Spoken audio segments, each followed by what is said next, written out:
पहली बात मैं ये बिल्कुल अपना कॉन्सेप्ट में क्लियर कर दूं, अगर आप ये सोचते हैं कि मैं भी आपको हंसाऊंगा खिलाऊंगा तो इसकी तवक्को आप मुझसे न रखें, इसलिए कि अगर यहाँ भी आपको हंसाया जाए और आपके सामने चुटकुलेबाजियां की जाएं तो फिर जलसे और मिलादे मुस्तफा और कपिल शर्मा के शो में कोई फर्क नहीं रहेगा।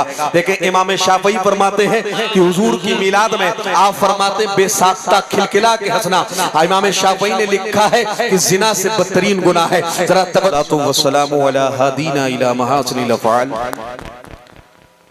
वाला आलिही वसाबिही अल्लज़ी मुज़ारिईना लहू फिस सिफ़ाति वल अमाल अम्मा बअद। माशाअल्लाह। क़ाल अल्लाहु तबारक व तआला फ़िल क़ुरानिल करीम या अय्युहल्लज़ीना आमनुत्तक़ुल्लाह वकुनू मअस सादिक़ीन। माशाअल्लाह। व क़ाल अल्लाहु तबारक व तआला फ़ी मक़ामिन आख़र व बिल वालिदैनि इहसाना। माशाअल्लाह।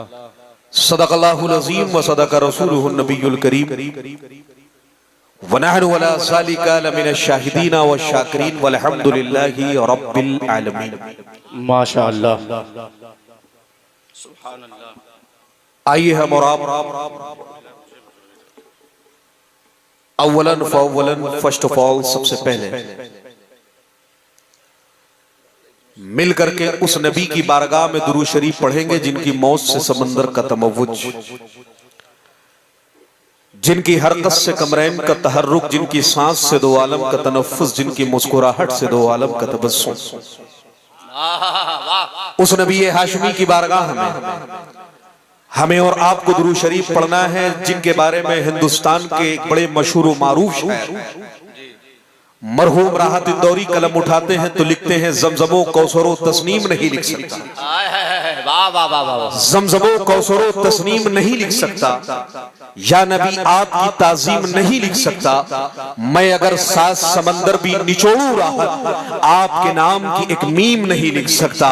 उस नबी हाशमी की बारगाह हमें और आपको दुरूद शरीफ पढ़ना है जिनके चेहरे व दुहा पर जब मेरे इमाम की नजर पड़ती है तो आप कलम से कहते हैं लिख, वो जो न थे कुछ न था, वो जो न हो कुछ न हो, जान है वो जहान की, जान है तो जहान है।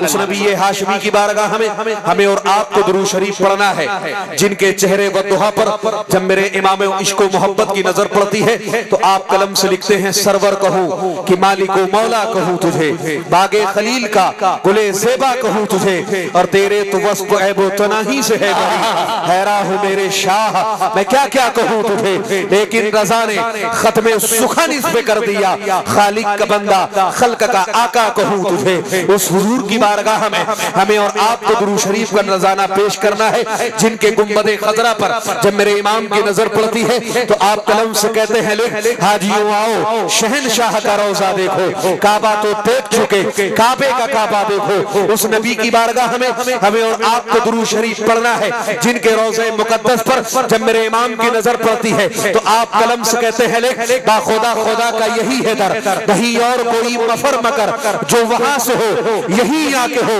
जो यहाँ नहीं वो वहां नहीं। जरा आप तवज्जो करें किस नबी की बारगाह में हमें और आपको दुरूद शरीफ पढ़ना है। एक मिसाल मैं आपको देता हूँ और उसके बाद आगे बढ़ता हूँ। देखें, आप चाहे दर्जिन पुरवा के रहने वाले मुसलमान हो या आप जिला बहराइच में किसी खित्ते में रहने वाले मुसलमान हो, आप देखें पूरे उत्तर प्रदेश में तकरीबन 70 से ज्यादा डिस्ट्रिक्ट हैं, पूरे हिंदुस्तान में तकरीबन 28 से ज्यादा स्टेट हैं, पूरी दुनिया में तकरीबन 200 से ज्यादा कंट्रीज हैं, 200 से ज्यादा मुल्क हैं। चाहे जिस मुल्क में रहने वाला मुसलमान हो, चाहे जिस इलाके में रहने वाला मुसलमान हो, वो चाहे हम और आप हो, जब हम नमाज पढ़ने के लिए खड़े होते हैं नियत यही करते हैं मुतवज्जिहन इला जहतिल काबत शरीफा, यानी नियत में हम ये कहते हैं वो मेरा तरफ काबा शरीफ के। जरा एक सेकंड का आप वक्त निकालें, तवज्जो रखें। हम खाने काबा से एक छोटा सा सवाल करते हैं और उसका जवाब लेते हैं और उसके बाद आगे बढ़ते हैं कि ए खाने काबा तेरे हतीम को सलाम, ए खाने काबा तेरे दरो दीवार को सलाम, ए खाने काबा तेरी इज्जत को सलाम,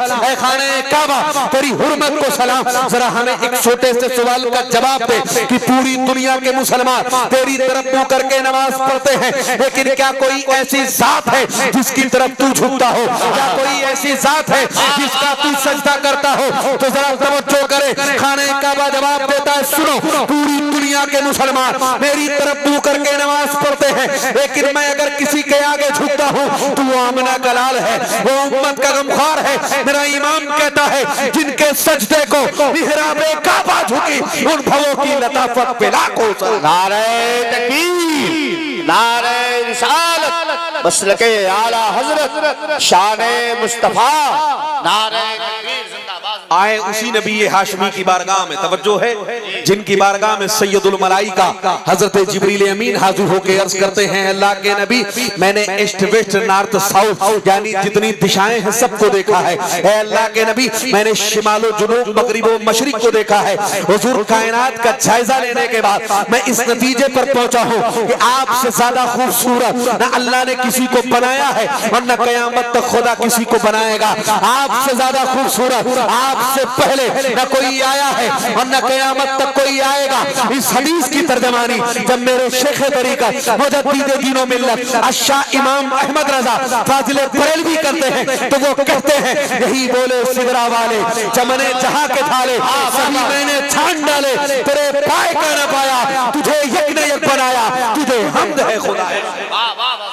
आए उसी नबी हाशमी की बारगाह में मर्द हजरात से मैं मुल्तमिस हूं कि बुलंद आवाज से, और मैं अपनी बहनों से माओं से गुजारिश करता हूं कि पस्त आवाज से हुजूर की बारगाह में मिल करके दुरूद शरीफ का नज़ारा पेश कर ले। पढ़े बाबा से बुलंद अल्लाहुम्मा सल्ली अला सय्यदना शफीअना नबीना करीमना मौलाना मुहम्मदिन बारिक व सल्लिम सलातु व सलामन अलैका या रसूल अल्लाह सल्लल्लाहु तआला अलैहि वसल्लम। हज़रात मोहतरम, बड़ा खूबसूरत आज का ये प्रोग्राम है और बड़ी खूबसूरती के साथ ये प्रोग्राम कामयाबियों की मंजिलों की तरफ दवा है। भाई के मुबारकबाद है डॉक्टर शब्बीर साहब, अल्लाह रब्बुल इज्जत उनकी उम्र में बरकतें अता फरमाए, उनकी जिंदगी में बरकतें अता फरमाए, उनके अहलो अयाल में अल्लाह बरकतें अता फरमाए। उन्होंने बच्चों के अकीके के मौके पर इस प्रोग्राम को रचाया सजाया बसाया है। अल्लाह की बारगाह में दुआ है अल्लाह बच्चों को दीनी और दुनियावी और उखरवी तमाम भलाइयों से अल्लाह रब्बुल इज्जत उन बच्चों को सरफराज फरमाए। देखें बड़ी खूबसूरत आज की ये महफिल है, बड़ी अच्छी निकाबात रफी के मोहतरम कारी आरिफ साहब किबला फरमा रहे हैं। उससे पेशतर आपने कारी नसीम साहब किबला को सुना है,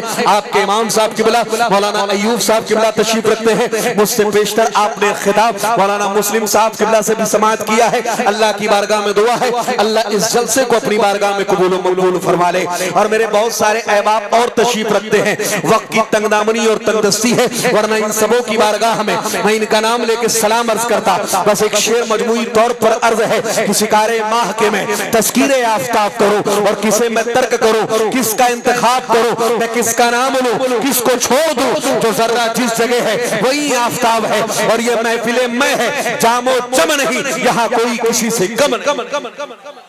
बड़ी खूबसूरत आपकी समाते हैं, पहली मर्तबे आपके दरमियान हाजिर हुआ हूँ। रोजाना अल्हम्दुलिल्लाह ये उलमाए कराम हम सब जलसों में शिरकत करते हैं। कुछ ही जलसे ऐसे होते हैं जो याद रह जाते हैं, लेकिन आज का आपका जलसा मुझे इस वजह से याद रहेगा कि आज इस जलसे में चाय के साथ में गुटके भी तकसीम किए गए हैं।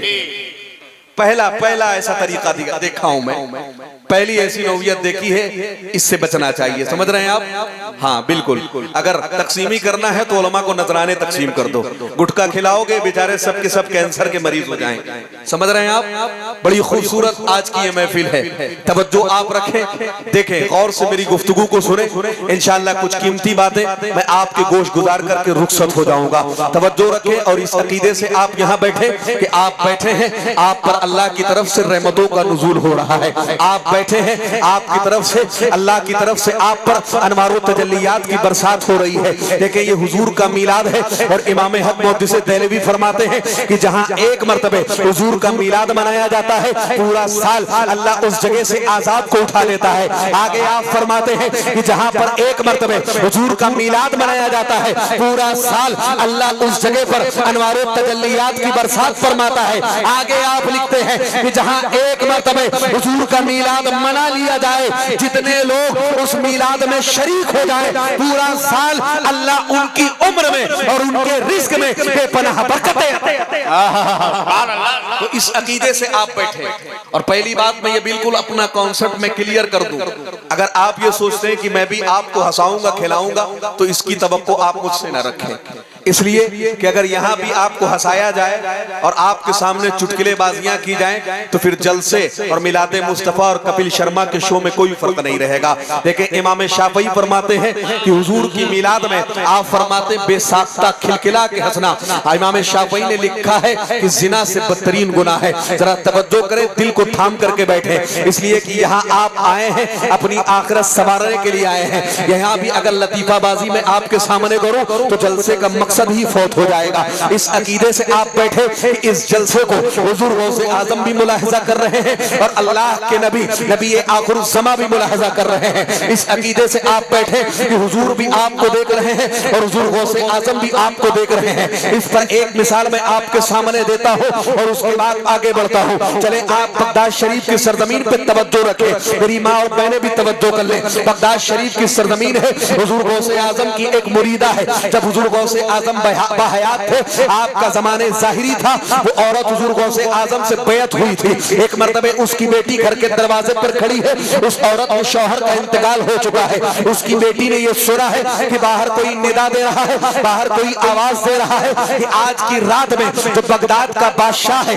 जो बगदाद का अमीरो कबीर शख्स है, जो बगदाद का सरदार है, आज उसके महल पर हुजूर का मीलाद मनाया जाएगा। जब उसकी बेटी ने ये सुना है, बड़ी खुशी के साथ अपनी माँ के पास आई है और आने के बाद कहती है, माँ हमने ये ऐलान सुना है कि आज बादशाह के महल पर हुजूर का मीलाद मनाया जाएगा। माँ ने कहा बेटी हमें क्या करना चाहिए? तो बेटी ने कहा सुनो मेरी माँ, जिस नबी का मीलाद आज मनाया जाएगा हम भी उस नबी का कलमा पढ़ते हैं, हम भी उस नबी की उम्मत में है। मैं चाहती ये हूँ कि हम लोग नया लिबास पहने और नया लिबास पहन करके बादशाह के महल पर जाएं और जाकर के हुजूर का मीलाद सुने। जरा तवज्जो करें आप, जब दोनों चली है और बादशाह के महल पर पहुंची है तो महल पर जो बवाब होते हैं, जो सिक्योरिटी गार्ड होते हैं, जो सिपाही होते हैं, उन्होंने रोक दिया है। और रोकने के बाद सिपाहियों ने कहा कहाँ का इरादा है? तो दोनों ने एक जबान होकर के कहा है हम बादशाह के महल पर हुजूर का मीलाद सुनने के लिए आए हैं। तो सिपाहियों ने कहा सुनो, यहाँ सिर्फ उन लोगों को आने की इजाजत है जिनको बादशाह ने दावतनामा दे के बुलाया हो, जिनको बादशाह ने इनविटेशन कार्ड दे के बुलाया हो। अगर दावतनामा है तो अंदर जाने की इजाजत है, अगर दावतनामा नहीं है तो तुम्हें अंदर जाने की इजाजत नहीं। तवज्जो है, वो जो भाई वहाँ सोफे पे विराजमान है, डिनर करके वहां बैठे हुए, वो भी तवज्जो कर लें, पैर आराम से रख करके नीचे रख के बैठ जाएं, हुजूर की मिलाद में बैठे हैं। आप मुझे देखें ना देखें, मैं आपको देख रहा हूं, इसलिए कि आप अकेली आंख से देखते हैं, मैं चश्मा लगा के देखता हूं। तवज्जो है, तवज्जो मेरी तरफ रखें, बड़ी कीमती बात है नौजवानों के लिए, इंशाल्लाह बड़ा कीमती पैगाम मैं देकर के जाऊंगा। तवज्जो है, कारी आरिफ साहब किबला तवज्जो करें। सिपाहियों ने कहा सुनो, अगर दावतनामा है तो अंदर जाओ, दावतनामा नहीं है तो अंदर जाने की इजाजत नहीं है। ऐलान तुमने सुन लिया और मुंह उठा करके चली आई। सुनो, यहाँ बड़े बड़े लोग आएंगे, बड़े बड़े रईस आएंगे, अपने वक्त के बड़े बड़े जमींदार आएंगे, अपने वक्त के बड़े बड़े ओहदेदार आएंगे। अगर दावतनामा है तो अंदर जाओ, दावतनामा नहीं है तो यहीं से वापस जाओ। दोनों ने कहा हमारे पास दावतनामा तो नहीं है, लेकिन क्या हमारे लिए ये काफी नहीं है कि जिस नबी का मीलाद आज बादशाह के महल पे मनाया जाएगा, हम भी उस नबी का कलमा पढ़ते हैं, हम उस नबी की उम्मत में हैं, उस नबी को अपनी जान से ज्यादा प्यार करते हैं। तो सिपाहियों ने कहा सुनो, हमें ये हुक्म दिया गया है, दावतनामा है तो अंदर जाएं, दावतनामा नहीं है तो बाहर जाएं। दोनों की आंख में आंसू है, बेटी कतारों कतार रोई है, उसकी आंख से आंसू निकले हैं। माँ ने जब अपनी बेटी के चेहरे को देखा है, माँ ने तसल्ली देते हुए कहा मेरी बेटी तुम्हें परेशान होने की जरूरत नहीं है, चलो हम यहाँ से वापस चलते हैं। इसलिए कि हुजूर का मीलाद सिर्फ इस बादशाह वक्त के महल तक महदूद नहीं है, जितने हुजूर इस बादशाह के नबी हैं उतने ही हुजूर हमारे नबी हैं। अगर इस बादशाह को हुजूर के मिलाद को मनाने का हक है तो हमें भी हुजूर के मिलाद को मनाने का हक है। बेटी ने कहा मेरी माँ हम करेंगे क्या? तो माँ ने कहा सुनो, हम अपने घर वापस चलते हैं और हम हुजूर का मिलाद मनाते हैं। बेटी ने कहा मेरी माँ हमारे और घर में हम दोनों के अलावा कोई तीसरा नहीं है, हम हुजूर का मिलाद किस तरह मनाएंगे? तो माँ ने कहा सुनो मेरी बेटी, नबी की जो नाते तुम्हें तुम्हें याद है वो तुम खड़ी होकर के पढ़ना और मैं बैठ करके सुनूंगी। नबी के जो वाकयात तुम्हें याद है वो तुम बयान करना, मैं बैठ करके सुनूंगी। जब तुम थक जाओगी, हुजूर के जो वाकयात मुझे याद है, हुजूर के जो मौजिज़ात मुझे याद है, हुजूर की जो सीरत मुझे याद है, वो मैं खड़ी होकर के बयान करूंगी, तुम बैठ करके सुनना। और फरमाते दोनों घर वापस आई हैं, बेटी खड़ी हुई है और हुजूर की मिलाद को पढ़ना शुरू किया है, हुजूर की नाते पढ़नी शुरू की है, हुजूर की सीरत को बयान करना शुरू किया है। जब बेटी थक गई है, माँ खड़ी हुई है और उसने हुजूर के मौजिज़ात को बयान करना शुरू किया है, हुजूर के बचपन के वाकयात को, हुजूर की सीरत को, हुजूर की हिजरत को बयान करना शुरू किया है। इतने में सहरी का वक्त हो गया है। माँ ने बेटी से कहा, सुनो, आज की जो शब है, इस शब की सुबह सादिक का जो वक्त है वो हुजूर की विलादत का वक्त है। और मैंने ये सुना है और मैंने ये पढ़ा है कि अल्लाह के नबी हर साल अपनी विलादत के दिन रोजा तो माँ ने कहा, मेरी बेटी सुनो, जाओ ताजा पानी लेकर के आओ, हम सहरी करते हैं, उसके बाद ताजा वजू करते हैं, सहरी करने के बाद फजर की नमाज पढ़ते हैं, इसलिए कि हमें कल का रोजा रखना है। जब बेटी चली है तवज्जो रखें। अब जहां मैं आपको पहुंचाना चाहता हूं जरा दिल को थाम करके रखें और इसे आप यहां से नहीं बल्कि यहां के कानों से सुने, तवज्जो रखें। जब बेटी कमरे से बाहर आई है, जैसे ही वो बरामदे में आई है, उसके बाद जैसे ही आंगन में पहुंची है, उसके हाथ में जो बर्तन था उसने एक चीख मारी है, वो बर्तन छूट करके जमीन पे गिर गया है। माँ ने अंदर से अपनी बेटी को पुकार के आवाज दिया है, मेरी बेटी आखिर तू रोई क्यों है, आखिर तू चीखी क्यों है, आखिर तू चिल्लाई क्यों है, आखिर तूने ऐसा क्या देखा है जिसको देख करके तू चीख पड़ी है। तो बेटी ने कहा, मेरी माँ मैं बताने की ताकत नहीं रखती हूँ, आप कमरे से बाहर आए और आकर के आप खुद बुलाए। माँ बाहर आई है, बरामदे में पहुंची है और जैसे ही वो आंगन में आई है उसने देखा है उसकी भी चीख निकल गई है। उसने देखा है कि उसके आंगन में बड़े पीर दस्तगीर रोशन सैयदना हुजूर गौसे आजम अब्दुल कादिर जिलानी बगदादी रज़ी अल्लाह ताला अन्हु मौजूद है और हुजूर गौसे आजम उसके आंगन में है। और आने के बाद हुजूर गौसे आजम ने उसके दर की मिट्टी को उठाया है और अपनी आंख से लगाया है, उसकी चौखट को चूमा है, उसके दरो दीवार को चूमा है। वो औरत हुजूर गौसे आजम की मुरीदा थी। अर्ज करती है, मेरे पीरो मुर्शिद आप मुझ जैसे गरीब के आंगन में आए हैं जिसे बादशाह के महल में जाने की भी इजाजत नहीं है, जिसे बादशाह ने अपने महल में जाने की इजाजत भी नहीं दी है। आप मुझ जैसे गरीब के आंगन में आए हैं और सिर्फ आए नहीं हैं, आप दरो दीवार को भी चूम रहे हैं, मेरी चौखट को भी चूम रहे हैं। आखिर इसकी वजह क्या है? तो जरा तवज्जो करें, हुजूर गौसे आजम का जवाब सुन लें और देखें। हम मिलाद मुस्तफा मनाते हैं, अगर दो लोग भी हों और मोहब्बत से मनाएं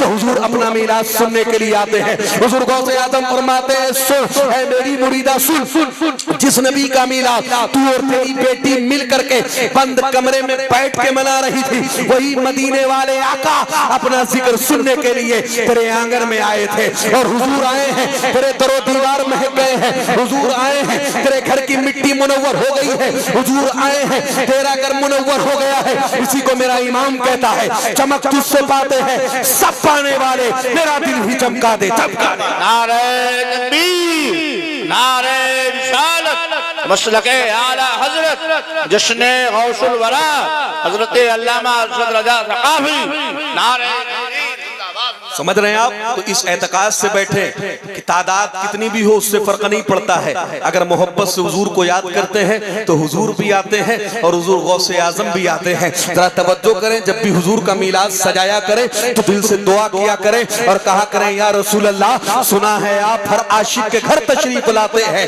मेरे घर में भी हो जाए चरागा या रसूल। समझ रहे हैं आप? तो ये हुजूर का मिलाद है, हुजूर गौसे आजम के नाम से इस जलसे को निस्बत है। तो इस एतकाद से बैठे कि इसको हुजूर गौसे आजम भी मुलाहजा कर रहे हैं और इसको अल्लाह के नबी भी मुलाहजा कर रहे हैं। और जब हुजूर बैठ तकरीर फरमाते थे, सहाबा जब हुजूर के सामने बैठते थे तो मुहद्दिसीन फरमाते इस तरह बैठते थे कि जैसे लगता था इनके जिस्मों से रूहें परवाज कर गई हैं। अगर वो इस तरह बैठते थे कि परिंदे आकर के उनके कांधों पर बैठ जाते थे तो काफी देर तक परिंदे उठते भी नहीं थे, इसलिए कि वो अपने जिस्म को हरकत भी नहीं देते थे। इस तरह वो हुजूर जब बयान करते थे और हुजूर जब तकरीर करते थे, हुजूर जब नसीहत करते थे, इस तरह वो हुजूर की महफिल और हुजूर की मजलिस में बैठा करते थे। और हुजूर गौसे आजम जब तकरीर फरमाते थे तो मुर्रकीन फरमाते हैं जब आपका खिताब खत्म होता था तो कई लाशें आपके मजमे से निकला करती थी। यानी इस तरह आप खिताब करते थे कि आपके खिताब को सुन करके लोगों की धड़कनें रुक जाया करती। समझ रहे हैं आप? तो उस गौसे आजम बड़े पीर दस्तगीर की महफिल में आप बैठे, समझ रहे हैं? तो यहाँ आप बैठे तो दिल से गुफ्तगू को सुने। देखे, मैं चाहता हूँ कि हुजूर गौसे आजम की बारगाह में कुछ खिरादे अकीदत पेश कर दूं और उसके बाद अपने असल मौजू पे आता हूँ। तवज्जो है?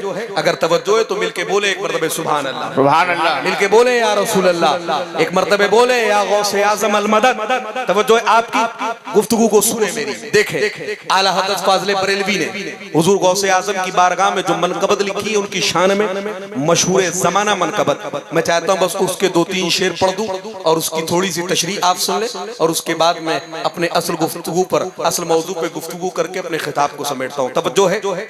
देखें कौन आला हजरत और कितनी मोहब्बत आप फरमाते हुजूर गौसे आजम से।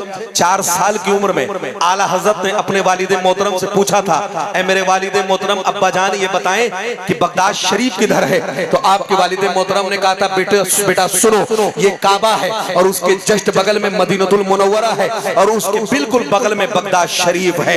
आला हजरत ने 4 साल की उम्र में पूछा था कि बगदाद किधर है। 4 साल की उम्र से लेकर के जब तक आपका हयात रहे कभी आपने अपने पैर को बगदाद शरीफ की सरजमीन की तरफ नहीं फैलाया है, अपने कदमों को आपने बगदाद की तरफ नहीं किया है। जब बंदा इतना बाअदब होता है तब वो अहमद रजा बनता है और वो कहता है तेरी सरकार में लाता है रजा उसको शफी जो मेरा गौस है और लाडला बेटा।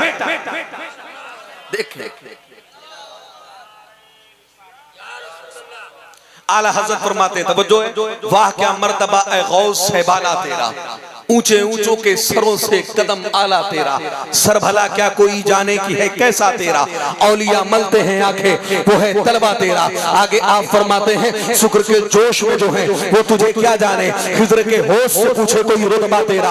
आपसे पूछा गया अहमद रजा हुजूर गौसे आजम का मर्तबा क्या है? तो आला हज़रत फरमाते हैं सुनो, हुजूर गौसे आजम का मर्तबा अगर समझना है, उनकी अजमत को अगर जानना है तो उस वली से ना पूछो जो शुक्र की मंजिल पर पहुंच गया। तवज्जो रखें, आप फरमाते हैं इसलिए कि शुक्र विलायत में उस मंजिल का नाम है। जब उस मंजिल पर कोई वली पहुंच जाता है तो वो अल्लाह की याद में इस तरह से खो जाता है कि ना उसे अपनी खबर रहती है ना बेगाने की खबर रहती है। वो अपने आप को भी भूल जाता है, वो दुनिया को भी भूल जाता है, अपने आसपास के हालात को भी भूल जाता है। आला हज़रत फरमाते सुनो, अगर गौसे आजम का मर्तबा पूछना है तो उस वली से ना पूछो जो शुक्र की मंजिल पर पहुंच गया। जब उसे अपनी खबर नहीं है तो वो गौसे आजम का मर्तबा क्या बयान करेगा? पूछा गया अहमद रजा हुजूर गौसे आजम का मर्तबा पूछे किससे? तो आला हज़रत फरमाते हैं सुनो, अगर गौसे आजम का मर्तबा पूछना है तो हजरत खिज़र अलैहिस्सलाम से पूछो। हजरत खिज़र से पूछा गया जरा आप बताएं गौसे आजम का मर्तबा क्या है? तो हजरत खिज़र अलैहिस्सलाम फरमाते हैं सुनो, उम्मत मोहम्मदिया में अब्दुल कादिर से पहले न उन जैसा वली पैदा हुआ है और न क़यामत तक पैदा होगा। इसीलिए आला हज़रत फरमाते हैं शुक्र के जोश में जो है वो तुझे क्या जाने, खिज़र के होश से पूछे कोई रुतबा। आगे आप फरमाते हैं क्या दबे जिस पे हिमायत का हो पंजा तेरा। एक मिसाल आप इस पर सुन ले और इस शेर को आप समझ जाएंगे। आपने नाम सुना होगा मुजाहिद आजादी और फातिह बैतुल मुकद्दस और बैतुल मुकद्दस को आजाद करने वाले हजरत सलाहुद्दीन अय्यूबी। आपने नाम सुना है। ये नौजवान बैठे हैं, अभी इनसे फिल्म स्टारों के बारे में पूछ लिया जाए तो बिल्कुल तरतीब से गिनाते हुए नजर आएंगे। पूछ लिया जाए बताओ इन साल 2025 में कौन सी टीम IPL में चैंपियन बनी है, वो आपको गिनाते नजर आ जाएंगे। पूछ लिया जाए बताओ बॉलीवुड में कौन सी मूवी हिट हुई है, कौन सी फ्लॉप हुई है, वो बताते हुए नजर आ जाएंगे। पूछ लिया जाए बताओ शाहरुख खान कहाँ रहता है, बताते नजर आ जाएंगे। पूछ लिया जाए बताओ बॉलीवुड के हीरो कहाँ रहते हैं, कब पैदा हुए हैं, कहाँ मरे हैं, कहाँ उनका घर है, सब आपको गिनाते नजर आ जाएंगे। लेकिन अगर इनसे इस्लाम के बारे में पूछ लिया जाए तो खामोशी का मुजाहरा करेंगे। इसी को डॉक्टर इकबाल ने कहा था पुष्कन उड़ गए बाकी जो बचे बुतगर हैं उम्मती 22 है रुसवाई पैगंबर है, हर कोई मस्ती में ज़ोक़े तनासानी है, तुम मुसलमान हो ये अंदाज़े मुसलमानी है, हैदरी फक्र है नहीं दौलत उस्मानी है, तुमको असलाफ से क्या निस्बत रूहानी है। और आखिर में डॉक्टर इकबाल ने कहा था सुनो वो मुअज़्ज़ज़ है जमाने में मुसलमान होकर तुम खार हुए तारीके कुरान। सुभान अल्लाह बेशक। इस्लाम के मुजाहिदीन, इस्लाम के हीरो के बारे में पूछा जाए तो नहीं मालूम। सुने सलाहुद्दीन अय्यूबी कौन है? इन्होंने बैतुल मुकद्दस को फतेह किया था। किसको? बैतुल मुकद्दस को। फलस्तीन जानते हैं? बैतुल मुकद्दस जो मुसलमानों का किबला अव्वल है, यानी पहले बैतुल मुकद्दस की तरफ ही मुंह करके नमाज पढ़ी जाती थी। ये बाद में हुजूर की ख्वाहिश पर अल्लाह ने किबला को तब्दील किया और अब हम खाने काबा की तरफ मुंह को करके नमाज पढ़ते हैं। ये हजरत सलाहुद्दीन अय्यूबी हैं। एक मिसाल आपको दे दूं, आप समझ जाएंगे, ज़हन में आ गई ये बात तो सुन लें कि हजरत सलाहुद्दीन अय्यूबी कौन है। तवज्जो है और मेरे नौजवान भी तवज्जो कर लें। ये सलाहुद्दीन अय्यूबी हैं, जरा गौर कर लें। इनके जमाने में मुसलमानों का एक काफिला मिस्र से निकला था हज के लिए, और वो रास्ते में था। एक यहूदी कमांडर ने मुसलमानों के काफिले को रोका और रोकने के बाद उनको लूटा, उनको मारा, उनको परेशान किया और पूछा बताओ कहाँ जा रहे हो? तो मुसलमानों ने कहा सुनो हम अपने नबी के रोजे का दीदार करने जा रहे हैं। तो उस यहूदी ने मजाक में कहा था सुनो ऐना मुहम्मदुकुम उदउ यंसुरुकुम। उसने कहा था सुनो तुम अपने नबी मोहम्मद के पास जा रहे हो, बुलाओ उनको वो तुम्हारी मदद करें, बुलाओ उनको वो तुम्हें छुड़ाएं। और यकीन फरमाते हैं जब ये बात हज़रत सलाहुद्दीन अय्यूबी तक पहुंची थी, उसने कसम खाई थी, उसने कहा था ऐ अल्लाह उस वक्त तक सलाहुद्दीन को मौत ना देना जब तक अपने हाथ से उस यहूदी की गर्दन को ना काट दूं। तवज्जो करें, ये सलाहुद्दीन अय्यूबी है। आखिर में एक वक्त आया है जब उस यहूदी को गिरफ्तार करके कमांडर को हजरत सलाहुद्दीन अय्यूबी के सामने लाया गया है। उसके साथ में जितने लोग थे सबको हजरत सलाहुद्दीन अय्यूबी ने माफ कर दिया है, कहा जाओ मैं तुम्हें माफ करता हूँ। लेकिन जब उसके सामने हजरत सलाहुद्दीन अय्यूबी पहुंचे हैं जिसने हुजूर का मजाक उड़ाया था और कहा था बुलाओ अपने नबी मोहम्मद को, वो तुम्हारी मदद करें, बुलाओ अपने नबी को, वो तुमको छुड़ाएं, तो हजरत सलाहुद्दीन अय्यूबी ने उसकी आंख में आंख डाला और आपने कहा था सुन तूने ही ये कहा था ना कि बुलाओ अपने नबी को और तुम्हारी मदद करे, बुलाओ अपने नबी मोहम्मद को, वो मुसलमानों की मदद करे। हजरत सलाहुद्दीन अय्यूबी ने कहा सुन तू जैसे कुत्ते से निपटने के लिए मेरे नबी को आने की जरूरत नहीं है, उनका अदना गुलाम सलाहुद्दीन काफी है। और आपने तलवार निकाली थी और उस यहूदी की गर्दन को काटते हुए आपने कोई अपनी जबान में कहा था सुन की मोहम्मद से वफा तूने तो हम तेरे हैं, ये कहा चीज क्या है वो हो कलम तेरे हैं। सलाहुद्दीन अय्यूबी ने कहा सुन तो जान मांगेगा तो जान देंगे, तो माल मांगेगा तो माल देंगे, मगर हमसे ना ये हो सकेगा भी नबी का जाहो जलाल। वाह नारे तकबीर, नारे रिसालत, मसलके आला हजरत जश्ने गौसुल वरा, नारे तकबीर, नारे रिसालत। वाह बहुत अच्छे माशाअल्लाह। और ये कौन है हजरत सलाहुद्दीन अय्यूबी?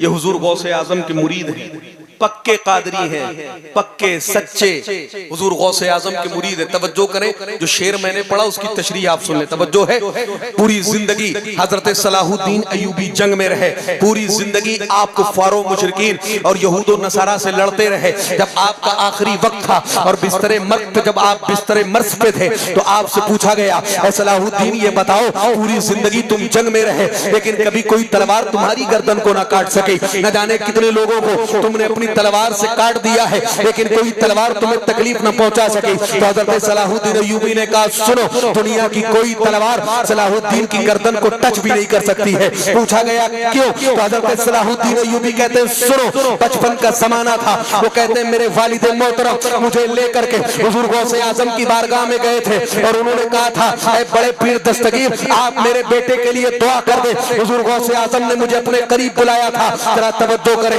हजरत सलाहुद्दीन अय्यूबी कहते लोगों आमतौर से अगर हम किसी को दुआ देते हैं तो उसके सर पे हाथ रख के दुआ देते हैं, अगर किसी को दुआ देते हैं तो उसकी पीठ पे हाथ रख के दुआ देते हैं। लेकिन गौसे आजम ने जब मुझे दुआ दी थी तो उन्होंने हाथ मेरे सर पे नहीं रखा था, मेरी पीठ पे नहीं रखा था, बल्कि मेरी गर्दन पे रखा था और गर्दन पे रख के दुआ दी थी। ये गौसे आजम के हाथ की बरकतें हैं कि सलाहुद्दीन की गर्दन को कोई तलवार टच ना कर सके। इसी को आला हज़रत फरमाते हैं क्या दबे जिस पे हिमायत का हो, पंजा तेरा शेर को खतरे में लाता नहीं, कुत्ता तेरा। सुभान अल्लाह, बेशक सुभान अल्लाह। सलाहुद्दीन अय्यूबी है, लेकिन एक बात आप और सुन लीजिए, मेरी माए बहनें बैठी हैं, तवज्जो करें।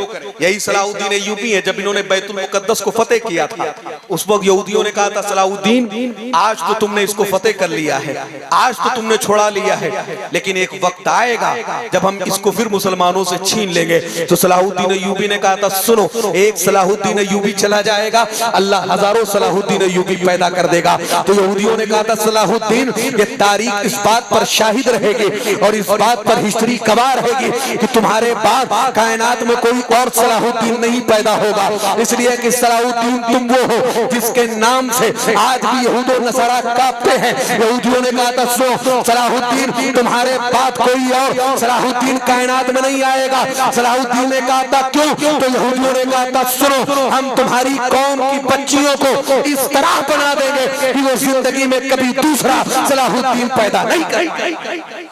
आप देखें बच्चे रोजाना मुसलमानों के घर में पैदा होते हैं, जन्म लेते हैं, लेकिन देखें कोई सलाहुद्दीन अय्यूबी क्यों नहीं पैदा होता है। गौर करें, आज के माँ बाप हैं और सलाहुद्दीन के माँ बाप को आप देख लें, तवज्जो है। एक मिसाल आपको दे दूं, आप समझ जाएंगे। सलाहुद्दीन के वालिद हैं हजरत नजमुद्दीन अय्यूबी, आपकी उम्र आधे से ज्यादा हो चुकी है, यानी आधी उम्र गुजर चुकी है, लेकिन आपने निकाह नहीं किया है। जब भी आपसे पूछा जाता निकाह क्यों नहीं करते हो, तो कहते मुझे आज तक ऐसी लड़की मिली ही नहीं है जिसको मैं अपनी शरीक हयात बना सकूं। पूछा गया आपको क्या चाहिए एक लड़की के अंदर, आप आखिर चाहते क्या हैं, आपकी शरीक हयात कैसी होना चाहिए? तो सलाहुद्दीन ने कहा सुनो, मैं ये चाहता हूं कि जो औरत मेरे निकाह में आए, जो लड़की मेरे निकाह में आए, वो मेरा हाथ पकड़ करके मुझे जन्नत तक लेकर के जाए और अल्लाह उससे मुझे ऐसी औलाद अता करे जो कल बैतुल मुकद्दस को फतेह।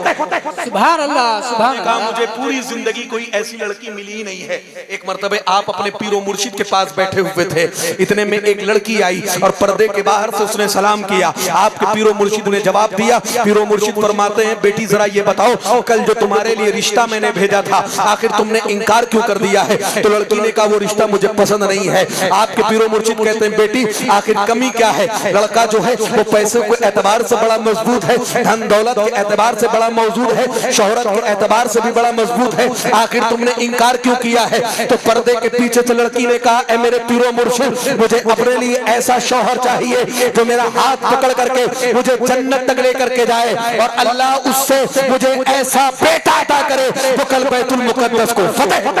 सुभान अल्लाह। सलाहुद्दीन ने के वालिद हजरत नजमुद्दीन अय्यूबी ने सुना, उनके पैरों के नीचे से जमीन निकल गई। वो सोचते हैं आखिर ये कौन सी लड़की है, जैसी ख्वाहिश मैं रखता हूँ ऐसी ख्वाहिश ये भी रखती है। आप अपने पीरो मुर्शिद के पास गए और कहते हैं मैं इसी से निकाह करना चाहता हूँ। आपका निकाह हुआ है और अल्लाह ने इन दोनों के दरमियान से जिस बेटे को पैदा किया है दुनिया उसी को सलाहुद्दीन अय्यूबी के नाम से जानती है। जरा गौर कर ले, तारीख गवाह है, जब माँ बाप नेक होते हैं तभी बच्चे नेक होते हैं। अगर माँ बाप सलाहुद्दीन अय्यूबी के वालिदैन जैसे हो तो बेटा सलाहुद्दीन अय्यूबी जैसा होता है। अगर माँ बाप नेक हो तो बेटा गौसे आजम जैसा होता है। अगर माँ नेक हो तो बेटा सैयद सालार मसूद काजी जैसा होता है। अगर माँ नेक हो तो बेटा गरीब नवाज जैसा होता है। अगर माँ आबिदा हो, माँ जाहिदा हो तो बेटा वारिस पाक जैसा होता है, मखदूम पाक जैसा होता है, साबिर पाक जैसा होता है। अगर माँ बाप नेक हो तो बेटा आला हजरत जैसा होता है।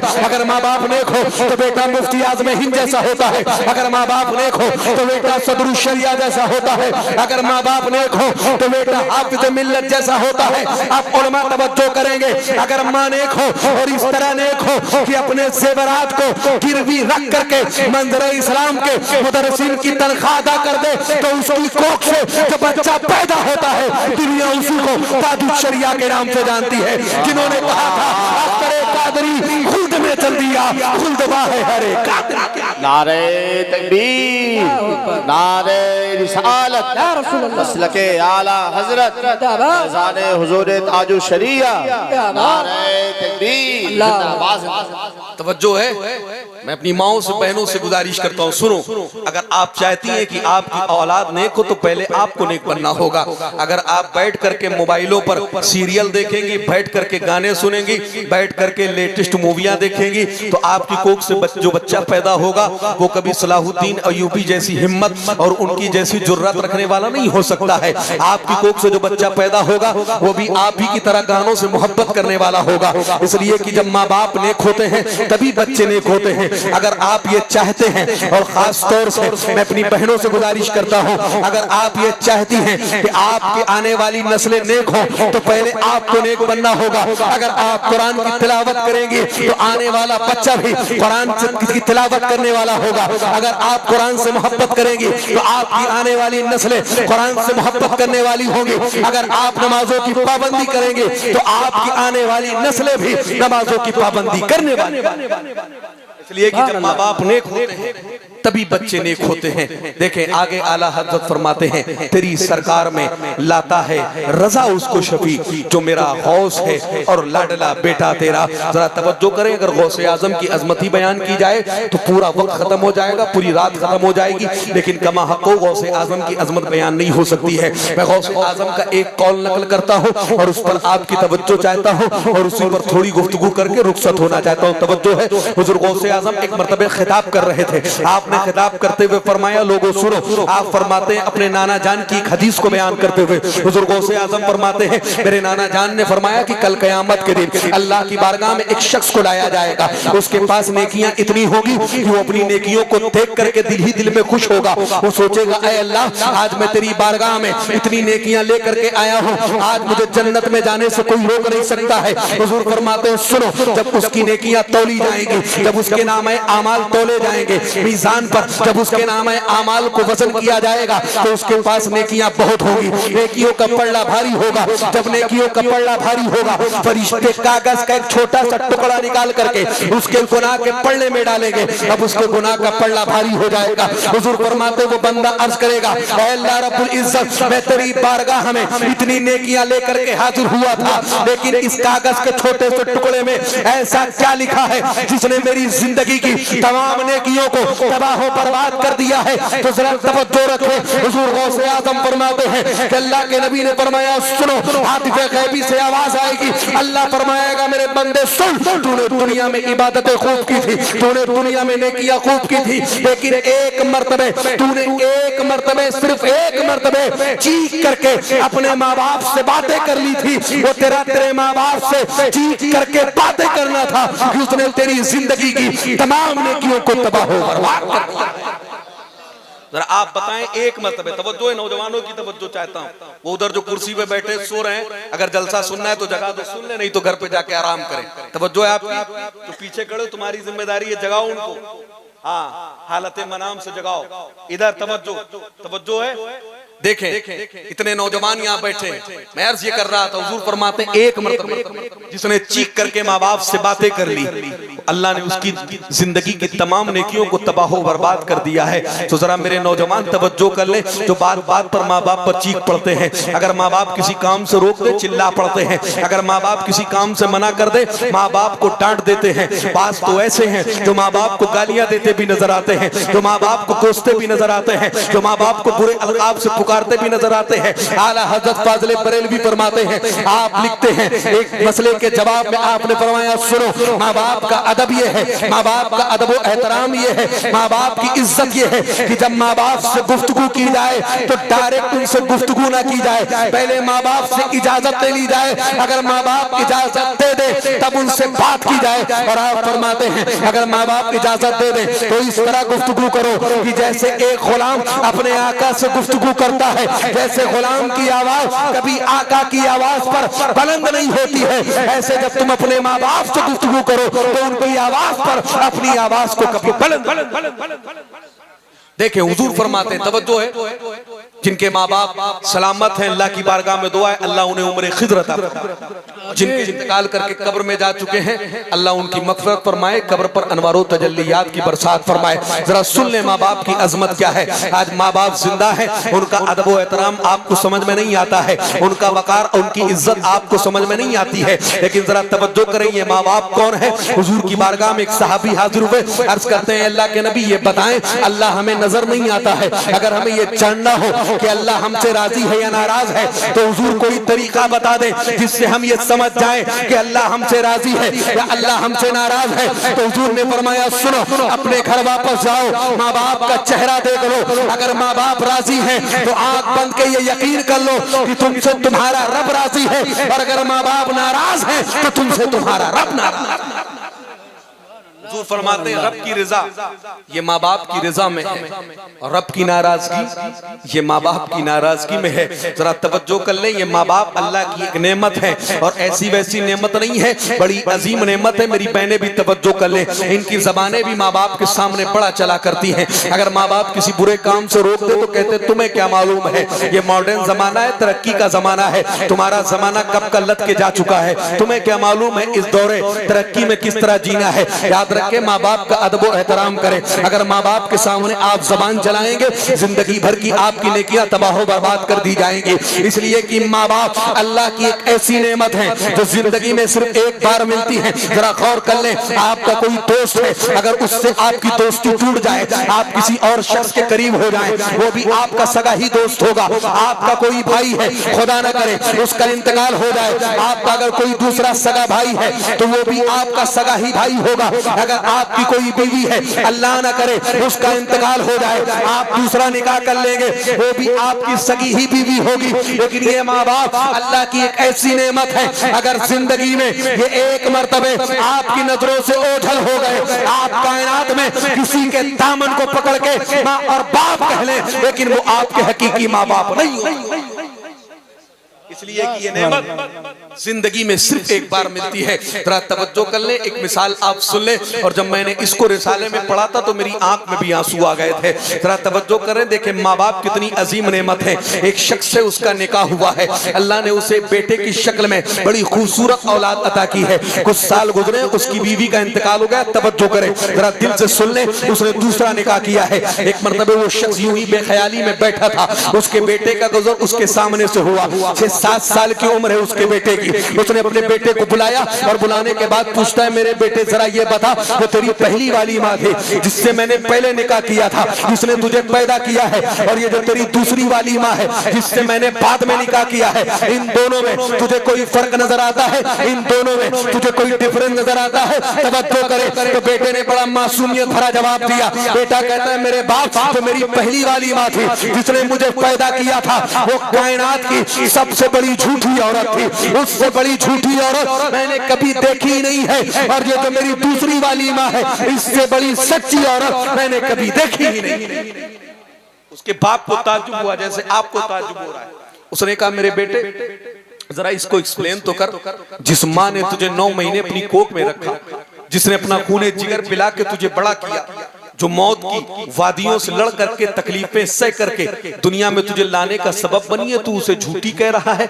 ऐसा कौन बेटा होगा एहसान फरामोश जो अपनी माँ को झूठी कहेगा, सगी माँ को, और सौतेली माँ को सच्ची कहेगा? तो बेटे ने कहा मेरे बाप जरा सुने, मैंने अपनी सगी माँ को झूठी इसलिए कहा है कि जब मैं उसकी बात नहीं सुनता था, वो मुझसे कहती थी अगर पढ़ने नहीं जाएगा दिन भर भूखा रखूंगी, तुझे खाना नहीं दूंगी। मेरे बाप मैं दिन भर उसकी बात नहीं सुनता था, दिन भर खेल कूद में मशगूल रहता था, लेकिन जब मैं घर वापस आता था वो मुझे अपने हाथों से खिलाती भी थी, मुझे अपने हाथों से पिलाती भी थी, मुझे अपने सीने से भी लगाती थी। और ये जो मेरी दूसरी वाली माँ है, अब जब आप दफ्तर चले जाते हैं ये मुझसे कहती है सुन अगर काम नहीं करेगा दिन भर भूखा रखूंगी, खाना नहीं दूंगी।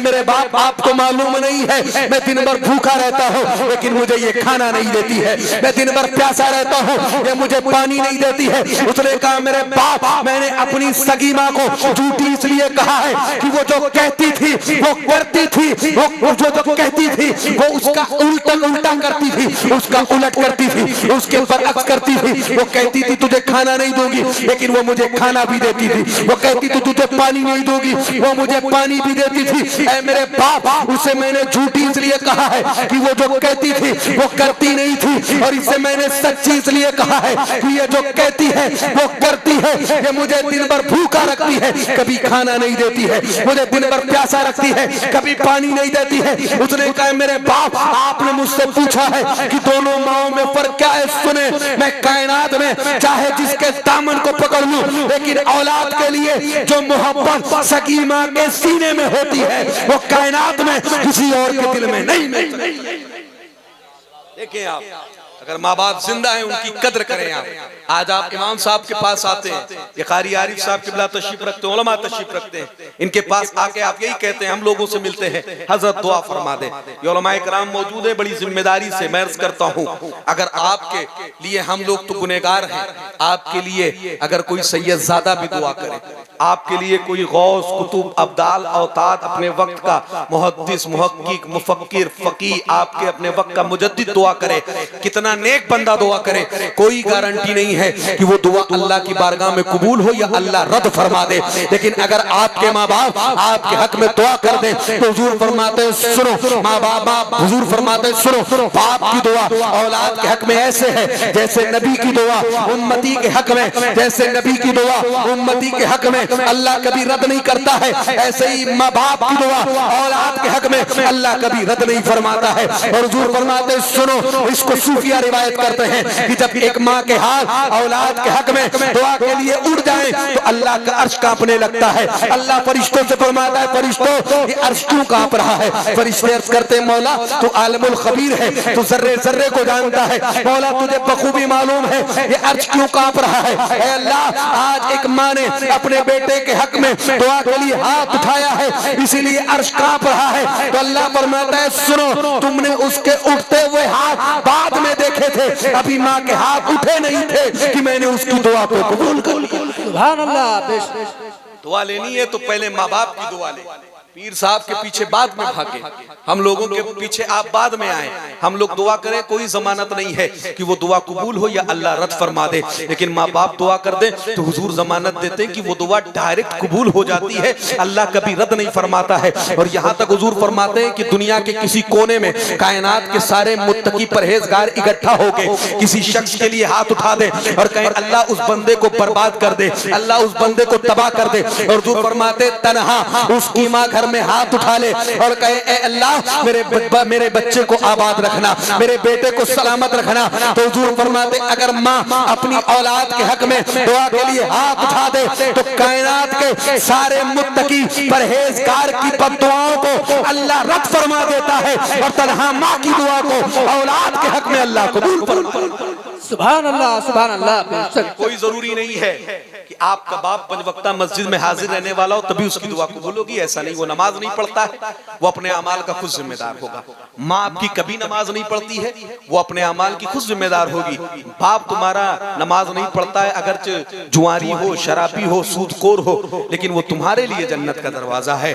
माँ तुम्हारी अगरचे नमाज नहीं पढ़ती है, लेकिन तुम्हारी जन्नत उसके कदमों के नीचे है। अगर वो हाथ उठा के दुआ कर दे तो अल्लाह उनकी इबादतों को नहीं देखेगा, उनके उठते हुए हाथ को देखेगा, और अल्लाह उनकी दुआओं को कबूल फरमाएगा। सुभान अल्लाह। आज नौजवान यहाँ बैठे, थोड़ी सी तरक्की, दिल लग रहा है थोड़ी सी बात और हो जाए, बस आखिरी मरहले से गुफ्तगू गुजर रही, तवज्जो है। आज के ये नौजवान थोड़ी सी तरक्की जिंदगी में मिल जाए, थोड़ा सा दिल्ली मुंबई का चक्कर लगा के आ जाए, तो ये समझते हैं अब ये माँ बाप जो है अब हमें इनकी कोई जरूरत नहीं है। अब तो पैसे आ गए, शोहरत आ गई, जिंदगी में कामयाब हो गए, सेटल हो गए, अब माँ बाप अब इनकी कोई जरूरत नहीं है। जरा आप ये बताएं, आप कितना भी कामयाब हो जाएं, क्या आप किसी नबी के मकाम तक पहुंच सकते? नहीं पहुंच सकते हैं। देखें जलीलुल कद्र नबी हैं अल्लाह के, हजरत मूसा अलैहिस्सलाम, अल्लाह से हम कलाम होने के लिए कोहे तूर पर जाते हैं। अल्लाह ने आपको कलीमुल्लाह का लक़ब अता किया है। एक मरतबे पहुंचे अल्लाह से हम कलाम होने के लिए, जब गए तो अल्लाह ने फरमाया मूसा आज जरा संभल के गुफ्तगू करना, आज जरा संभल के बातें करना। अर्ज करते हैं अल्लाह मैं इससे पहले भी तेरी बारगाह में कई मरतबे आया और तुझसे मैंने गुफ्तगू की, तुझसे मैं हम कलाम हुआ। अल्लाह तूने इससे पहले कभी ये नहीं फरमाया कि मूसा गुफ्तगू करना तो संभल के करना, आज तूने क्यों फरमाया है कि ऐ मूसा आज जब गुफ्तगू करना तो जरा संभल के करना? तो अल्लाह का जवाब सुने, अल्लाह फरमाता है मूसा इससे पहले जब तुम मुझसे हम कलाम होने के लिए आते थे, तुम घर से निकलते थे, तुम्हारी माँ के हाथ उठ जाते थे और वो दुआ करती थी, अल्लाह मेरे बेटे की तबीयत में थोड़ा सा जलाल है, अगर उसकी आवाज तेरी बारगाह में बुलंद हो जाए तो अल्लाह माफ कर देना, अल्लाह दरगुजर फरमा देना। अल्लाह ने फरमाया, मूसा अब तुम्हारी माँ का इंतकाल हो गया है और कायनात में माँ जैसा तुम्हारे हक में दुआ करने वाला कोई मौजूद नहीं है, इसलिए कि माँ की दुआ को मैं कभी रद्द नहीं करता हूँ। अब माँ दुआ करने के लिए तुम्हारे हक में दुनिया में मौजूद नहीं है, इसलिए मूसा आज जब तुम मुझसे गुफ्तगू करना तो जरा संभल के करना। सुभान अल्लाह, सुभान अल्लाह। और करें आप, मूसा अलैहिस्सलाम जैसे जलीलुल कद्र नबी को भी अगर किसी की दुआ की जरूरत है तो वो माँ है। देखे हुजूर हमारे और आपके नबी, हम सब की जान आकाए दो जहां सल्लल्लाहु तआला अलैहि वसल्लम, किस चीज की कमी है हुजूर की बारगाह में? किसी चीज की कमी नहीं है। जितनी नेमतें थी सबसे अल्लाह ने हुजूर को सरफराज फरमा दिया। हुजूर खुद फरमाते अगर मैं चाहूं तो ये पहाड़ सोने के बन के मेरे साथ चले। लेकिन आप देखे फतह मक्का का वाकया है, हुजूर ने जब कई हजार सहाबा को नमाज पढ़ाई है, हुजूर ने सलाम फेरा है, हुजूर फूट करके रोए हैं। इस तरह रोए हैं हजरत अबू बकर सिद्दीक रजी अल्लाह तआला अन्हु फरमाते हैं कि हुजूर के रोने की आवाज से हुजूर की जबान से नहीं, मुंह से नहीं, बल्कि दिल से आ रही थी, सीने से। सहाबा अर्ज करते हैं हुजूर आज रोने का दिन नहीं है हुजूर, आज तो मुस्कुराने का दिन है। हजारों की तादाद में लोग इस्लाम को कबूल कर चुके हैं, आखिर हुजूर आप रोए क्यों हैं? तो हुजूर फरमाते मेरे सहाबा सुनो, आज मुझे अपनी माँ आमना की याद आ गई है। आज मेरा दिल ये चाहता है कि अगर मेरी माँ मुझे देखती कि मैं इतने लोगों की इमामत कर रहा हूँ, अल्लाह ने मुझे इस मनसब पर फाइज कर दिया है, तो मेरी माँ के दिल को बड़ी खुशी होती। हुजूर ने कहा मेरे सहाबा मेरा दिल ये चाहता है कि मैं तुम सबको नमाज पढ़ा रहा हूँ और मेरी माँ आमिना मुझे आवाज दे करके पुकारे, मैं नमाज तोड़ करके अपनी माँ के पास पहुंच जाऊं। हुजूर ने फरमाया मेरे सहाबा सुनो, दुनिया में सबकी मोहब्बत अपनी जगह है और माँ की मोहब्बत अपनी जगह है, इसलिए आज तुम्हारे नबी को अपनी माँ की याद आ गई।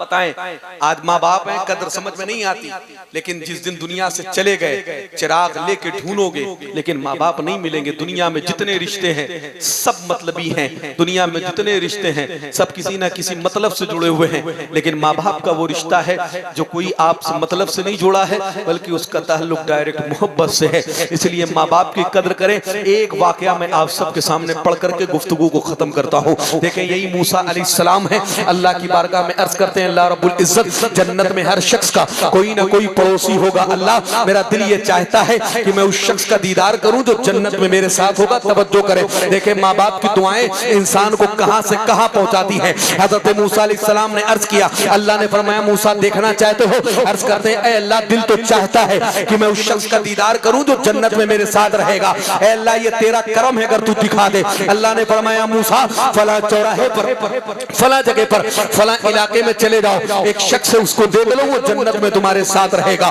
मूसा अलैहिस्सलाम अल्लाह की बताई हुई निशानी के मुताबिक पहुंचे हैं। आपने देखा एक शख्स है जिसकी गोश्त की दुकान है, दिन भर गोश्त काटता है बेचता है। मूसा अलैहिस्सलाम देखते रहे, वो दिन भर गोश्त काटता रहा। जब शाम हो गई मूसा अलैहिस्सलाम ने देखा कि उसने थोड़ा गोश्त अपने साथ में लिया, दुकान को बंद किया। मूसा अलैहिस्सलाम के पास आता है, आके अर्ज करता है मैं सुबह से आपको देख रहा हूँ, आप यहाँ मौजूद हैं, आप हमारे शहर के नहीं लगते हैं, यकीनन आप मुसाफिर हैं। अगर आप मुसाफिर हैं तो आज की शाम की दावत आपकी मेरे घर पे है। मूसा अलैहिस्सलाम सोचते हैं ये जन्नत में मेरे साथ रहेगा, अल्लाह ने फरमाया है ये जन्नत में मेरा पड़ोसी होगा, ये अल्लाह ने मुझसे कहा है ये जन्नत में मेरा हमसाया होगा, ये अल्लाह ने मुझे बताया है। लेकिन ये किस अमल की बुनियाद पे मेरे साथ रहेगा? ये तो दिन भर गोश्त बेचता है, ना नमाज पढ़ता है, ना कोई इबादत करता है। आपने सोचा शायद ये घर पे चल के इबादत करता हो, आपने उसकी दावत को कबूल कर लिया है। मूसा अलैहिस्सलाम जब उसके साथ उसके घर पहुंचे हैं, उसने मूसा अलैहिस्सलाम को बिठाया, तवज्जो करे,